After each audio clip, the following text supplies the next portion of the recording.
ವೀಕ್ಷಕರೇ, 2025ರ ನೀರಮೇಲಿನ ಜಾತ್ರೆ ಪುಷ್ಯ ಮಾಸದ ಶಾಕಾಂಬರಿ ಹುಣ್ಣಿಮೆ ಕಾರವಾರದ ವಿಶೇಷ ನೀರಮೇಲಿನ ಜಾತ್ರೆ. ಲಾಲಕಿ ಹೊತ್ತುಕೊಂಡು ಹೋಗುವ ಭಾಗ್ಯವಂತರು, ರಹದಾರಿ ಉದ್ದಕ್ಕೂ ಭಕ್ತರು, ಸ್ಥಳೀಯರು ಹಣ್ಣು ಕಾಯಿ ಮಂಗಳಾರತಿ ನೀಡಿ ಭಕ್ತಿ ಭಾವದಿಂದ ಸಂಭ್ರಮಿಸುವ ಜಾತ್ರೆ ಕಾರವಾರದ ನೀರಮೇಲಿನ ಜಾತ್ರೆ.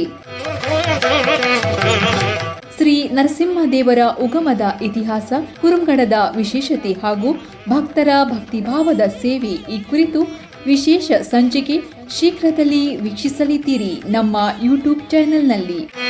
ಕಡವಾಡ್ ಕುರುಂಗಡ್ ಶ್ರೀ ನರಸಿಂಹದೇವರ ಉಗಮ, ಭಕ್ತರ ಭಕ್ತಿಭಾವದ ಸೇವೆ ಈ ಕುರಿತು ನೀವು ತಿಳಿಯಬೇಕೆ?